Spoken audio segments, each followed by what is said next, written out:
Sumagot po ang liderato ng House of Representatives.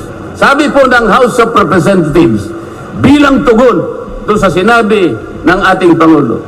Sabi po niya, together, let us rally behind our President to protect and preserve the gains of democracy as we build a stronger, more united, and more prosperous republic.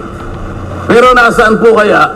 Nandito po kaya lahat yung mga sumama sa manifesto ito na sumusuporta na mag-rally tayo sa likod ng Pangulo? Tayo'y magkaisa upang panindigan yung nauna niyang pahayag na ang gusto nating unahin na pagkaisahan ay yung pagtugon, pag-address sa mga problema ng bansa. Nasaan kaya sila?